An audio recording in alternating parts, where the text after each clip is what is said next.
众朋友你好，欢迎持续锁定新闻大白话，我是今天的节目主持人李作恒，来欢迎这一节参与我们讨论的来宾，国际政治专家赖岳谦。主持人好，观众朋友大家好。国际战略学者林玉芳。大家好。好，稍晚的时候，淡大的财经系教授聂建中聂老师也会加入我们讨论。好，我们首先来看到是现在呢，在中美双方看似是有稍微趋缓之际呢，但你看呢，习近平呢似乎还是持续剑指美国。中共的这份党媒他就发表了习近平的一篇文章，里头就讲到说，团结奋斗是中国人民创造历史伟业的必经之路，而且呢，还特别点到，如果我们面对有人要围堵或者是打压的时候，就要理直气壮的进行斗争，当然也被联想，这是不是在讲美国呢？好，那反观呢，美国这边这个福斯新闻在专访川普的时候川普就被问到啦，说你既然指责中国势力入侵了美国的电信系统甚至是窃取了知识的产权，那你怎么看呢？结果呢，川普竟然就直言说，你不觉得我们也确实做了这样的事情吗？这就是一个肮脏的世界它是不是也在某种程度淡化的中国的威胁呢？但是我们看到美中呢现在是紧掐对方的命脉，尤其在稀土的争议上中国方面宣布将在未来6个月之内就要恢复批准稀土出口的许可证这是一个新的贸易框架。但是呢，外媒就分析说，这不能够开心的太早因为呢，这个中国为期6个月的出口缓冲期并不是最终的解决方案，它只是一个压力测试。反观呢，美国现在不应该要把这个关键的矿产视为商品，而反观它应该要视为是地缘政治的一个工具，毕竟你想要拿回来时间也不太多。那也确实在稀土上中国可以说是花费了非常多的心力跟时间。你看从1927到1970年代40年之间从小规模的开放到后来呢，这个萃取的技术越来越高，才让它整个稀土的技术是领先世界。目前中国是控制了全球有60%的稀土产量，跟超过90%的加工能力这个在全球来讲呢，短期内你很难摆脱对于中国稀土的依赖。好，另一部分呢也影响到的当然就是科技啦。那现在呢，美国一直限制说中国取得先进晶片制造工具北京为了要反制，所以他们也扶植了本土的半导体产业链，甚至还成立了大基金，就是要提供资金的支援。好，这是认证制裁的专家就提到说，中国呢有500亿的美金，大概是新台币1.45兆晶片基金，瞄准的就是美国所为他们设下的技术瓶颈。那如果成功的话呢，这个大基金将可以开启录制晶片的新时代更可能可以呢全新绘制全球科技这个版图就要重新重组了。那另外是呢，我们看到 AI 的角力现在中国的这个 AI 呢被美国也列说你是封锁的名单，甚至呢还说它就在推动中国军力，比如说提升武器系统杀伤性的武器等等的，因此呢认为这是违反了美国国家的安全跟外交政策利益。但是双方呢当然讲到了军力的部分印太战略持续布局。好，解放军的双航母编队呢最新是已经完成了远航训练了，外国呢舰机甚至呢多次想要靠近来侦察。这个双航母的编队是辽宁舰以及山东舰那也说这个呢是这个歼15还甚至带了霹雳8训练弹来升空。好，我们看到呢这底下就是这个图它的这个机翼之下呢就是携带了一枚霹雳8的近格斗训练弹。好，那当然现在要应对这个霹雳15美军呢可能也要有所作为了。2026年在国防授权法的草案当中就显示，美军寻求大概是6.7亿多的资金预算，就是要来制造更先进的这个联合飞弹空速那我们就想，是不是因为有一种射程焦虑呢？因为美国空军在去年警告就说，到了2050年他们的射程来到1000英里的这种空对空或者是地对空的飞弹呢，可能会让美军面临一个非常大的威胁。好，所以我们就看到现在在这个驻韩美军有一张安全简报呢曝光了，这跟我们也很有关系，因为呢它竟然呈现一个南北倒转的情形把台湾跟菲律宾呢处于更显眼的位置这等于什么呢？就是包围中国的一个新战略图像好，那现在美国陆军呢更计划说，在2028年之前就要成立4个指挥部，要破解中国的这个区域拒止。好，好，我们先请教赖老师哦，怎么看呢？现在这个中美之间的角力啊，我们看到这个川普他自己也说，这是一个肮脏的世界。这个是一个很有趣啊，因为7月1号嘛，中国共产党的成立的日子啊，所以习近平在《求是》的杂志里面发表一篇文章。这个文章里面，第一个谈到团结奋斗啊，这是这个中国共产党他们在过去以来生存的一个很重要的一个方式。然后也要团结这14亿的中国人，也就是用1亿的党员团结14亿的中国人。那目的在哪里？要斗争，斗争谁呢？要对于所有的在军事上要去打压中国、遏制中国发展的，例如说像美国拜登的时候组建的 QUAD 啦，还有东北亚的美日韩的大卫营的这个军事三角关系啦，或者是这个美菲等等，或者是把北约引到亚洲来。那中国大陆要理直气壮的跟他们斗争，在经济、在关税、在科技方面也都是如此啊。这个已经讲得很明白。那也就是说，没有什么好客气的，理直气壮的就是跟他们斗，而且呢，一定会赢这场仗，一定会把他们打败。但是我们来看，川普的态度有点转变。川普一直想到北京去访问，他也一直渴望的习近平能够到美国去访问，他们希望能够交叉的一个访问。那这代表说两国的领导人愿意希望能够见面。对于川普来讲，那从他上任以来就已经多次的讲他要到大陆访问，一直等到6月5号总算这个接到了邀请。因为当6月5号这个他跟习近平通的电话以后，习近平就邀请他到北京访问，他很开心。但是我觉得这位福斯电台的这个主持人，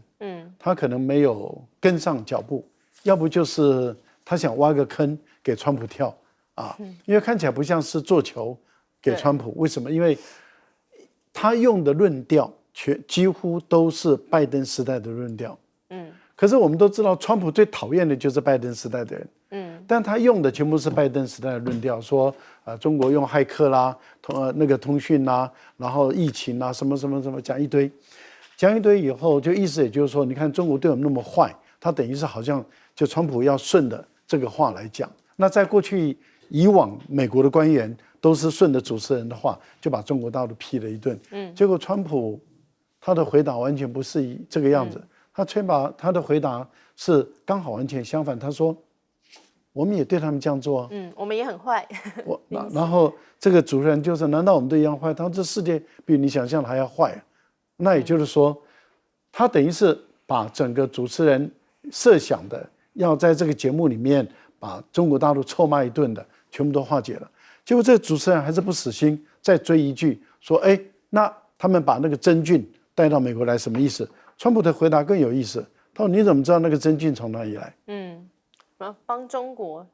团结。对，他说那个真菌是到底从哪里来，没有人知道。然后是3个疯子做了这件事情，那你把它小题大做吗？这个部分里面就代表川普似乎在为他要到大陆去访问，在缓和这个中美之间的一个氛围。那当美国的国家最高领导人做这样的一件事的时候，卢比奥怎么能够再继续骂中国大陆？其他的官员如果继续骂的话，那川普会觉得说，我已经改变了，你们还在骂，那这什么意思啊？所以我觉得可能这些氛围会慢慢的变那稀土这个部分里面，大陆用了40年的时间，才在稀土这个部分有了相当大的影响力跟关键的一个决策点。那你想，美国现在整个重要的，尤其是军事的稀土，全部都掌控在中国手中。你短时间内你也不可能解决这问题。我们强调是短时间是5到10年，你都不可能解决这问题的时候，你在这个时候你不认输，你还要打下去，你根本打不赢。来，玉芳委员，先讲稀土中国大陆要定大概6个月的这样的缓冲期他6个月内，那我觉得最重要的原因，他对川普信不过，不知道川普，他觉得川普花样太多，而且呢朝令夕改。那对于中国大陆来讲，他目前手上的王牌，坦白讲，并没有太多。稀土是这个少数的王牌里面最有利的一个，马上立竿见影。我一进你就收不到稀土了，没有稀土，你的这个 F-35、F-22没有办法生产，你的新的导弹也没有办法使用，哦，所以我认为它这个就是放在手上，它边走边看，然后你对我的譬如说晶片、先进的晶片的这种这个禁止，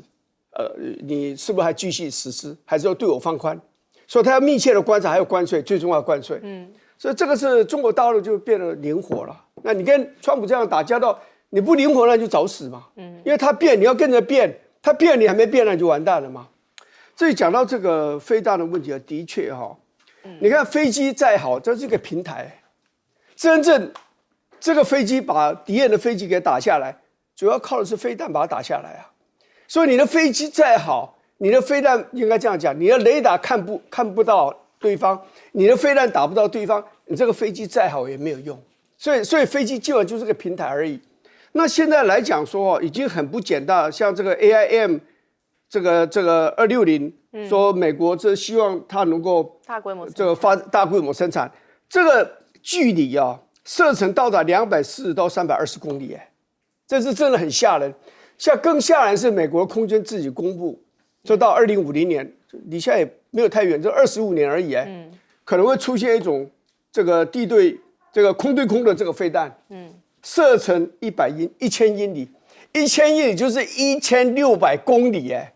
你知道吗？台北到马尼拉才1161公里，很远哎。台北到上海才689公里，对，到北京1700公里。所以你几乎是从台北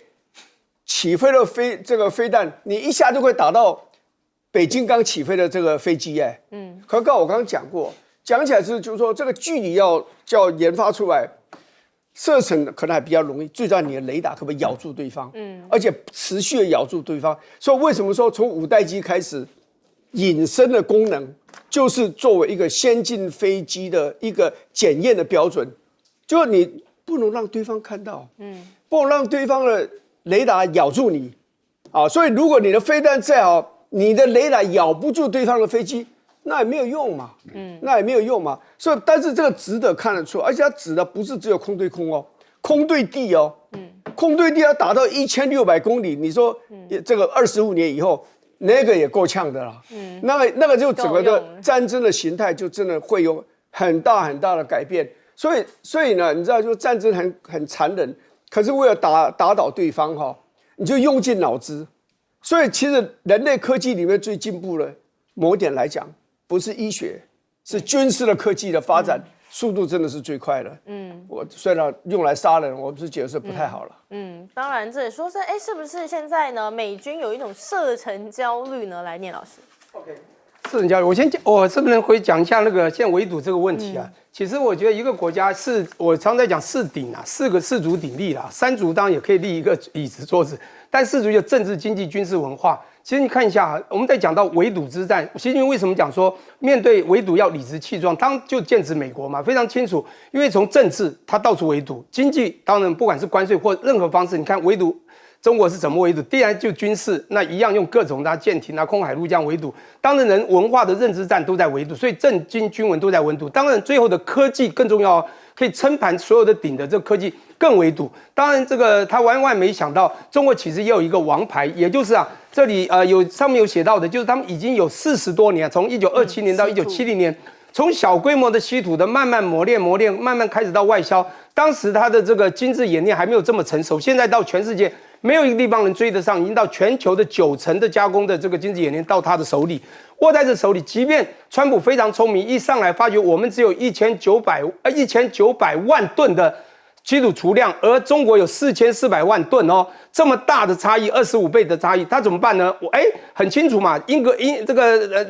格陵兰有。他非常聪明，结果你有没有发现，他现在不太谈格陵兰，为什么？因为他虽然有150万吨，重点是你怎么开发，产量需要时间，而且你根本没有办法精致冶炼。最近还有人爆出说，巴西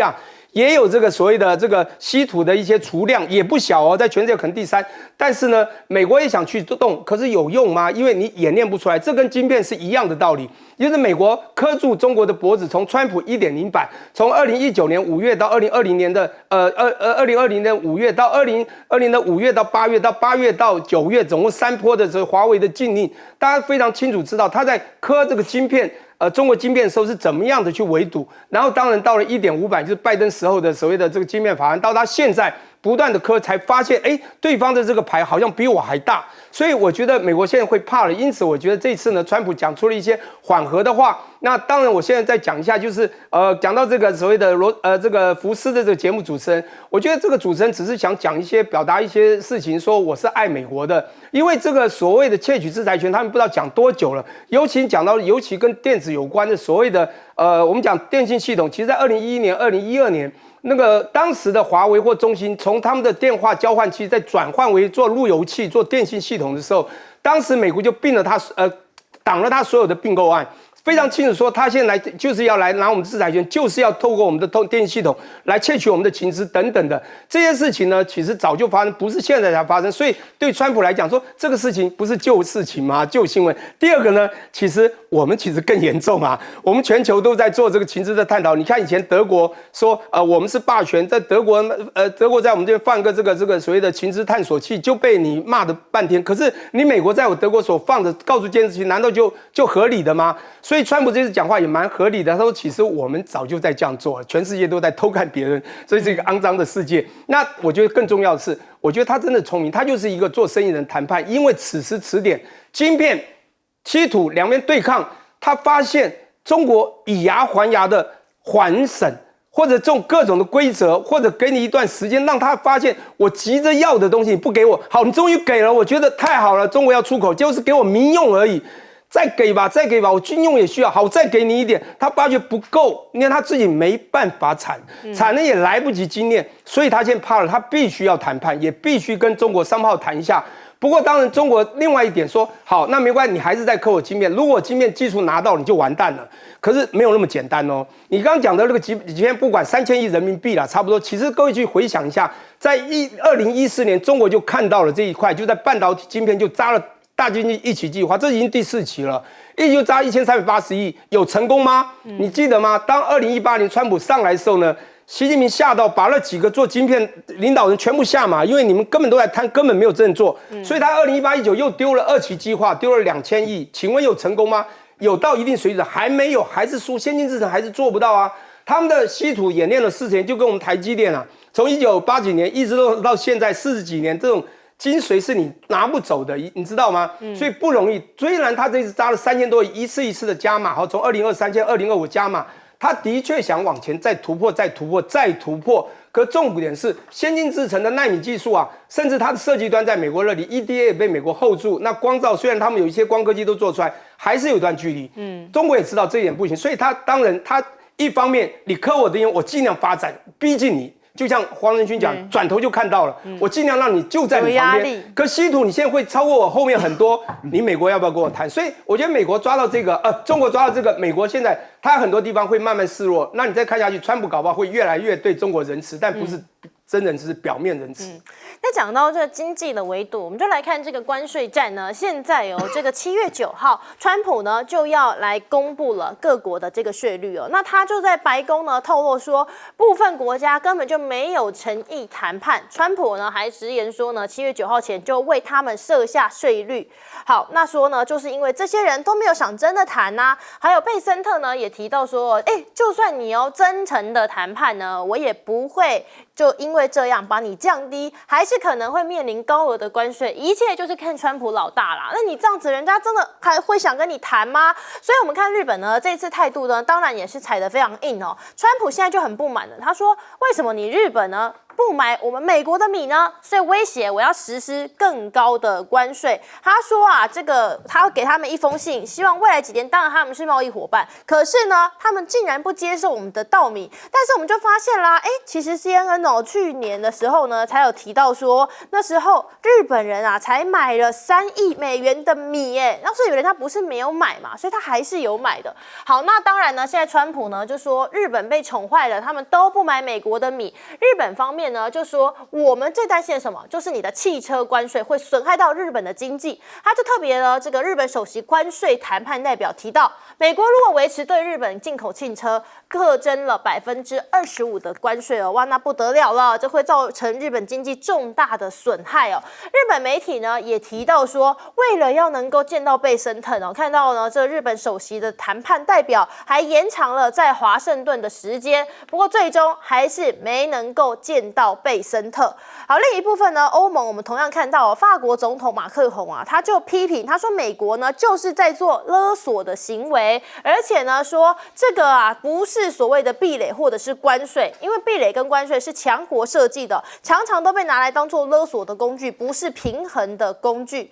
那现在呢，美国也批评啊，说欧盟的科技法规就是针对美国的科技巨头而来，所以有部分人士也很担心说，那么欧盟接下来会不会把数位服务法跟数位市场法纳入谈判，那会削弱它的法律效用。欧盟的执行委员会就提到说，这个法规不会改变，那么数位市场法跟数位服务法呢都不在谈判的范围当中。但您看这个欧美啊经贸安全官员呢也说，接下来我们会到华盛顿进行谈判，就是要争取避免美国提高关税。那甚至呢，外媒也提到说，欧盟会接受10%的这个关税，但是重点就是寻求有一些关键的行业不用收，所以像是呢这个药品啊、酒精啊、半导体啊、商业飞机等等的。但是现在啊，关税呢刚被外国说这是勒索，那美国呢也说自己国内经济啊受到一些冲击，谁赚了钱呢？是不是就是川普呢？我们看川普疑似呢在4月份的时候，那时候不是说我买进喽，结果你看看真的呢，我还大赚了钱，我的朋友也赚了25亿美元，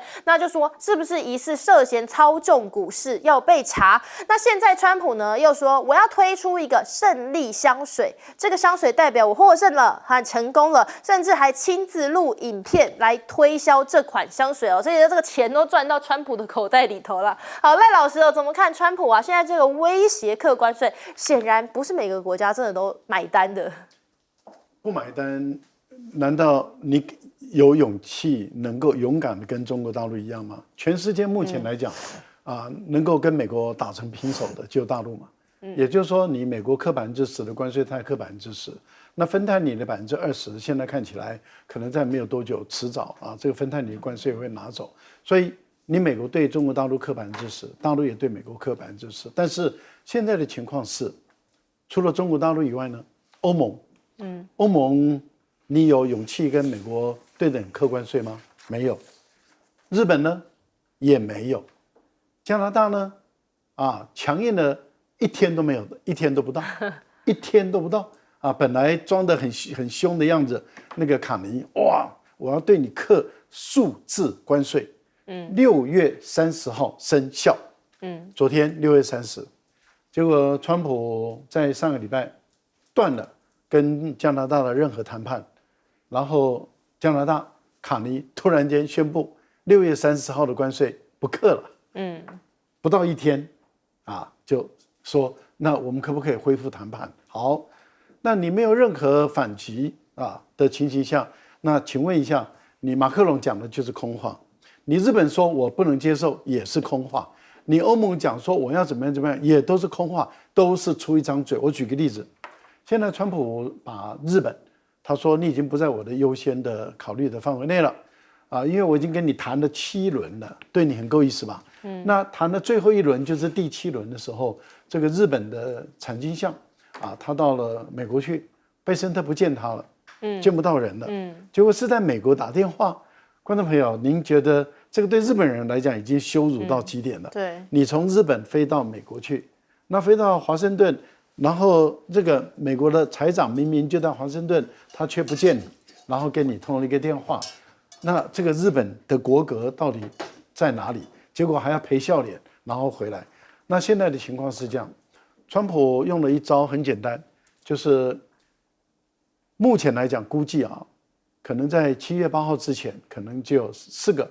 国家可能已经谈完了这个贸易协定，那其他的都没有。没有的话，就会收到一封信。那这封信里面就告诉你说，哇，你要被课多少关税？对。那川普已经有说了，他的关税这个对等关税从基础关税开始恢复正常的对等关税，那就是11%起，一直到50%的关税。那欧洲基本上是50%。然后越南是40%多，日本20%多，然后汽车关税全部都恢复25%等等的。好，那我想请问一下，而且呢，生效日是7月9号，那你7月9号开始生效了，你日本假设你的汽车关税25%，然后你的所有的产品的关税24%，美国开始课了，然后呢？因为美国开始课了嘛。那你不谈判也无所谓了，因为他开始课了。那所以你日本该怎么办？你的日本的汽车课了25%的关税，你到美国的本土能够打赢美国的福特汽车吗？这个就很难了嘛。那你欧洲被课50%的关税，你欧洲什么车，你 Volkswagen 你进美国，你能够打赢福特吗？你是打不赢的嘛。那这个时候，请问一下，你欧盟你要不要跟美国对抗，像中国大陆一样，我也给你课50%的关税。可是问题是，这一些国家跟这一些组织，它本身都是出一张嘴。马克龙说这个是胁迫，这是勒索，这不能接受。然后呢？然后你应该要对等嘛，你应该像中国大陆一样，你给我课多少，我就给你课多少。结果你们都没有，都只出一张嘴。都出这张嘴的情形下的时候，你就我们来看看，在7月9号的那一天，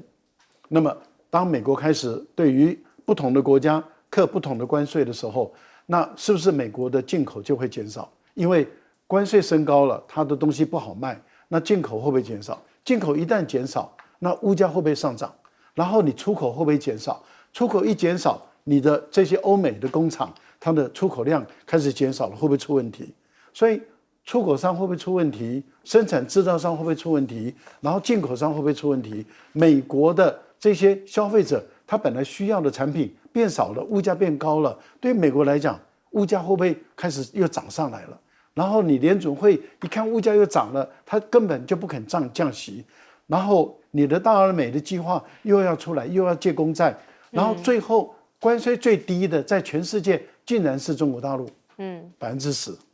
其他是11%到50%。观众朋友，你不觉得这是一个非常有趣的现象吗？来，玉芳委员，先讲米啊，其实日本以前是很骄傲的，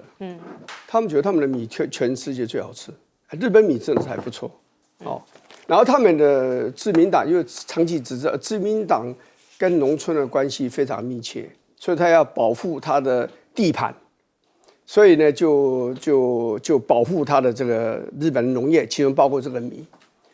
可是这几年呢都改变了啦。第一个气候变迁，日本有些的米的收成有时候不够。那另外呢，这个日本的老化，那很多年轻人口外移到都市，所以农村没有人种田，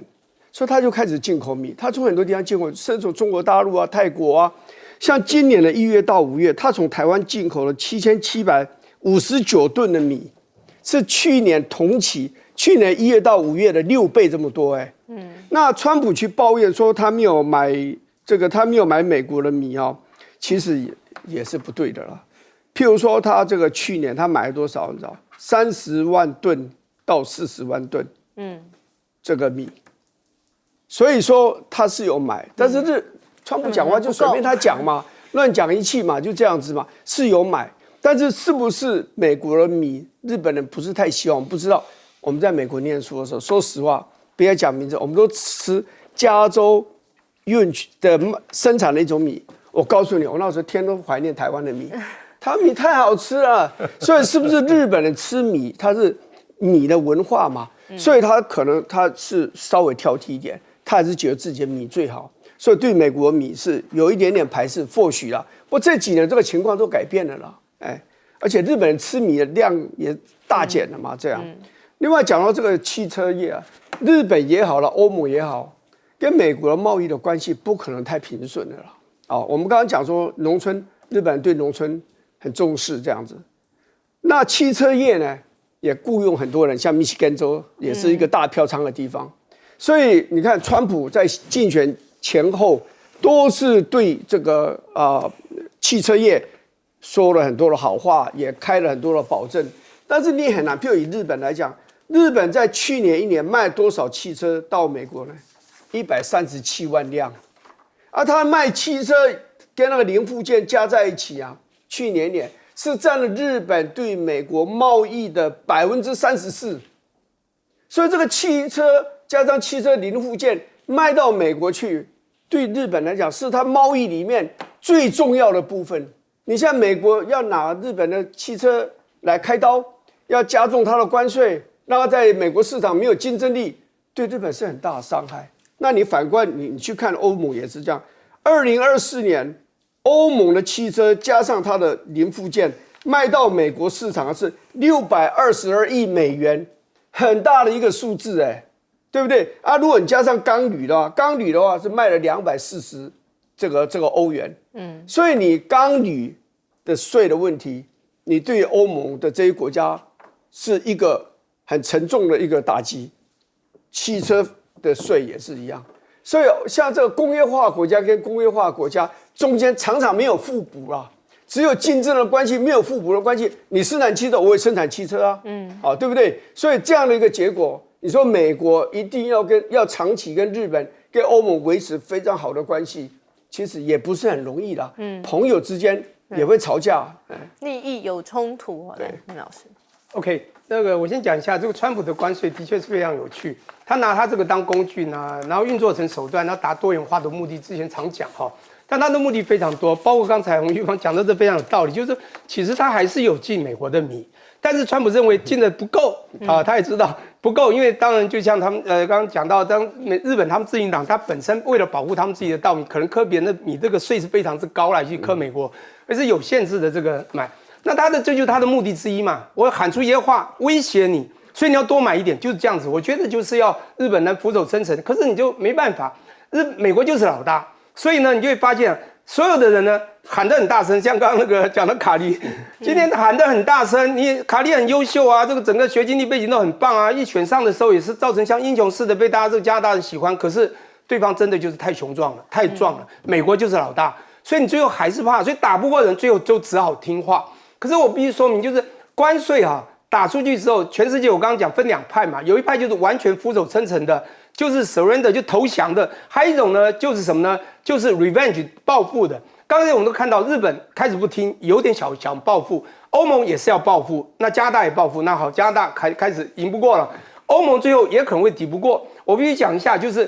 日本，我们先分析日本这一块，日本真的也很可怜日本其实以前我们在美国读书的时候，刚讲美国读书，日本最呛的就是 Toyota、Honda 嘛，所有人都买日本车嘛，电器都买日本的嘛 ，Panasonic Sony 你有钱的买 Sony 电视，没钱买Toshiba电视。那这个无线电那时候 Cordless Phone 全是 Panasonic 等等的，全是日本吃遍了所有的电器商。可是1985年广岛饭店协议之后，到1989年又是后来他的这个美日半导体协议之后，限制了这个日本的限缩它的半导体发展，使得它的电器慢慢也萎缩，也课它关税。日本已经受伤很重，而且当然造成了日本的这个汽车工业，你看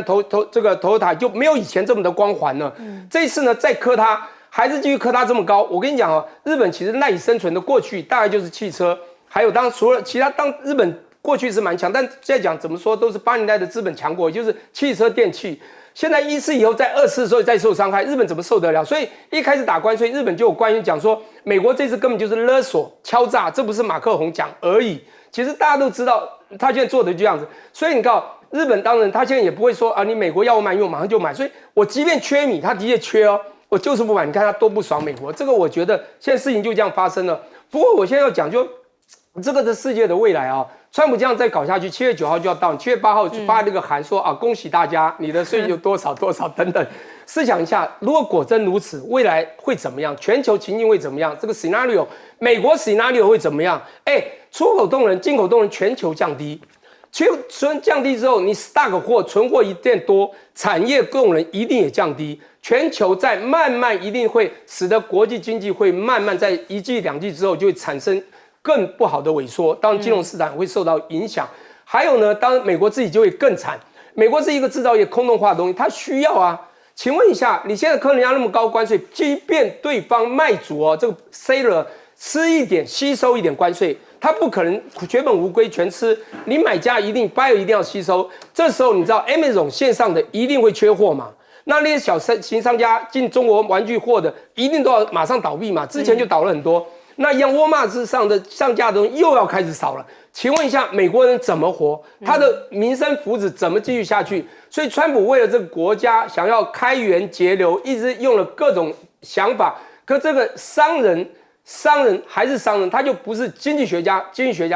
也不算是政治人物。他搞得这个全球乱了以后，美国自己的未来他会更痛。我觉得这个关税7月9号就好了，7月8号我看他会发多少信出去恭喜大家了，我们等着看吧。好，我们接下来呢聚焦是美伊的冲突部分呢。好，现在呢针对到底有没有炸伊朗呢，我们一直讨论说疑点重重。那川普现在又否认，他说没有跟伊朗会谈，还说他根本就不可能会给伊朗任何的东西，还爆料哦，他说我不像是奥巴马，奥巴马会给他们数十亿的美元。那川普现在就把自己的底线呢秀出来，他说呢，我们呢这个美国已经彻底的摧毁了伊朗的核设施，所以呢我不会跟他们谈判，也已经呢不会让步了。那当然哦，现在到底有没有炸成功呢？华盛顿邮报在6月29号就引用了4名美方的知情人士来报道，说美方截获了伊朗高级官员之间的通信。伊朗方面认为核设施在空袭当中是确实有一点受损啦，但整个破坏力跟规模都低于他们的预期。好，所以是不是这样呢？让现在美国呢也觉得说有点误阻啦，好像不如预期。所以美军呢就在最新又要研发一个巨型的钻地弹了。那这是美军次世代的钻地弹，已经要准备来开发了，而且呢还号称说他们对于爆炸的要求比前一代威力更大，体积更小。未来除了是轰炸机以外呢 ，F-15战机同样也能够携带这对于地下设施的打击能量会比刚刚我们提到的轰炸伊朗这部分的午夜之锤呢还要更庞大。那伊朗方面也持续的呛瞎美国，他就说呢，这个伊朗的浓缩铀活动就是会用于和平，所以呢，你要求伊朗不能够进行浓缩铀活动，伊朗是不会接受的。那如果美方要求我们要不进行的话呢，否则就轰炸。那这样子就是你现在要跟我玩丛林法则了。如果这样，那大家就没什么好说的。好，路特也提到说，和伊朗有关的这个骇客组织呢，现在也有行动因为呢，他们就扬言出售更多川普亲信的电子邮件，包含幕僚长等等都是目标，就是疑似报复川普在6月22号的这个空袭。那伊朗国会呢，现在也通过了法案，未来会禁用包括这个马斯克星链跟没有经过许可的上网通讯工具因为怕情资被掌握，违反的话就可以判处死刑。好，那随着呢，现在看起来战火稍微平缓了一些之后呢，川普是不是也要再出手来布局中东？川普就在当地时间的6月30号签署了一个行政命令，撤销了1979年以来他对于叙利亚的大部分制裁。那这个举动呢，就让叙利亚跟西方国家关系正常化奠定了一个重要的一步以色列的外交部长就说，他们也很有兴趣跟叙利亚跟黎巴嫩建立正式的外交关系，但是呢，以色列不会在和谈当中就戈兰高地来进行谈判。好，那以色列的总理呢，也在7月7号要访问白宫，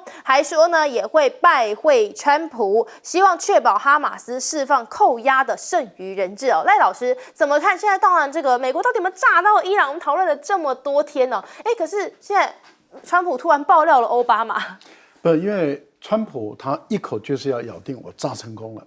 只有这样他才能继续下去。不，因为这个是无从核实嘛。对，就是说。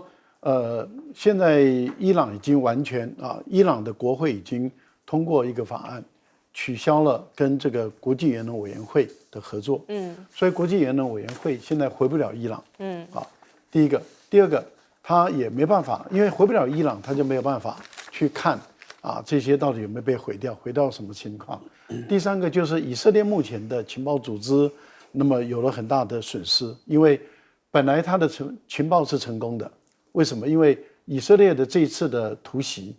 还有加上美国的袭击，它的军事行动有造成伊朗的很大的破坏。但是到底核设施有没有被整个摧毁？如果没有的话，那等于是以色列的这个行动事实上是失败的，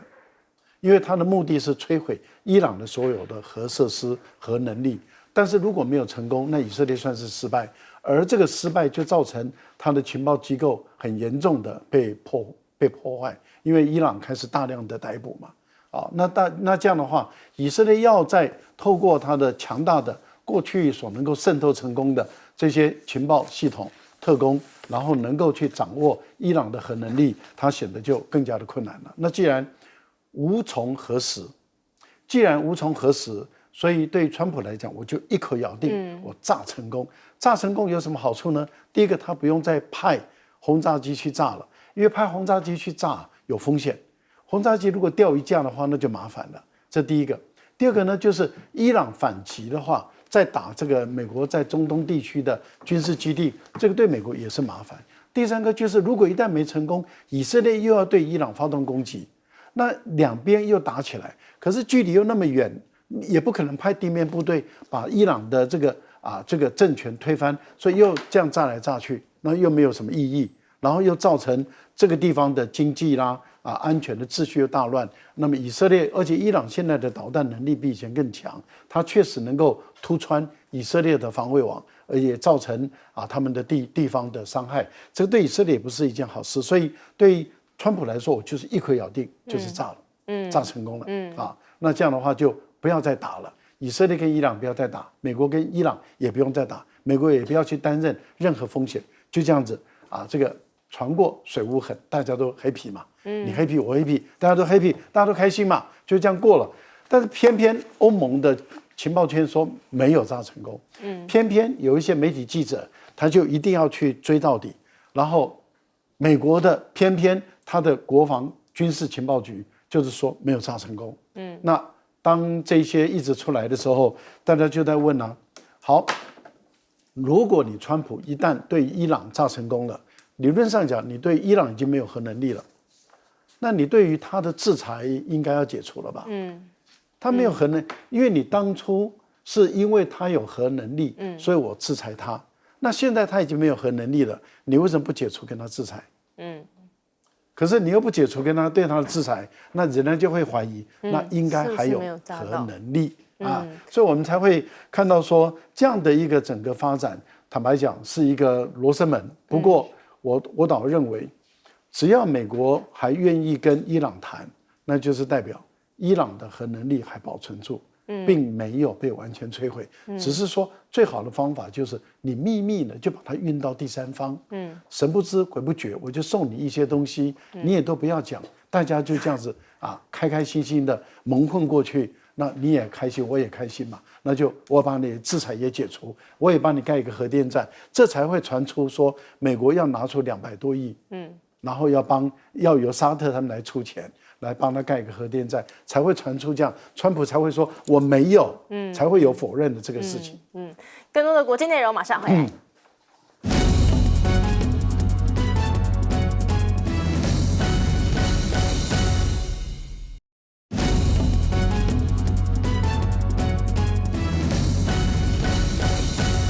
欢迎回来，新闻大白话。委员，我怎么看现在这个美军说要研发一个新一代的钻地弹。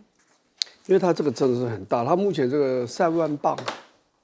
好重所以太不切实际了。所以很多的这个很少数的飞机可以把它携带，比如说这个 B2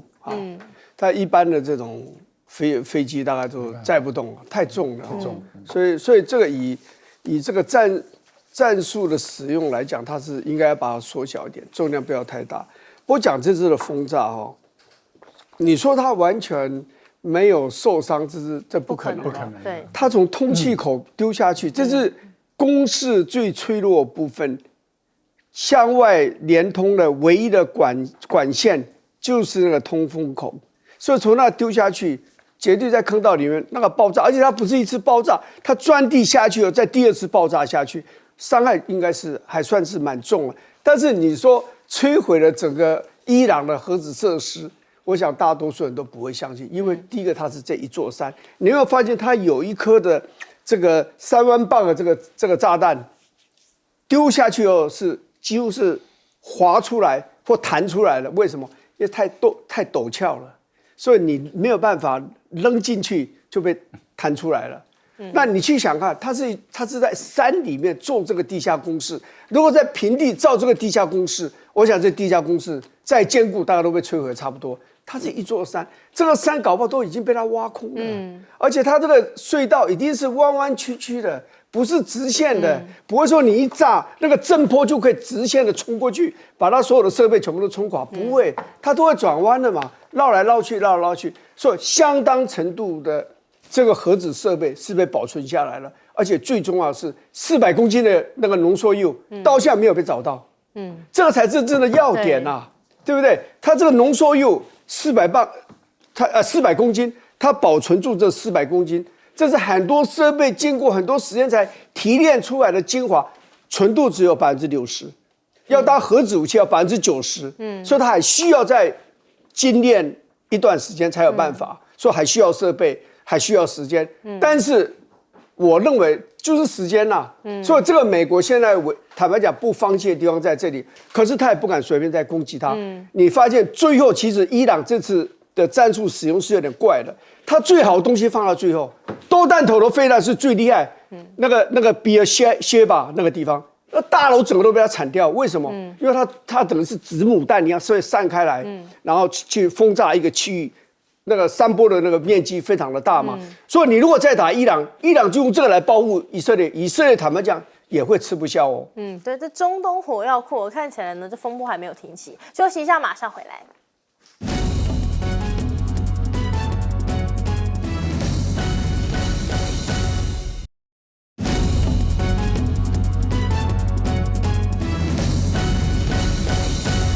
欢迎回来，新闻大白话，来看这个疑点重重，到底美国有没有炸到伊朗呢？老师，好 ，OK， 当然这是一个罗生门。不过在讲这之前，我先讲一下这个世界真的很奇怪哈。看美国打伊朗，到底有没有人讲川普或者美国的错啊？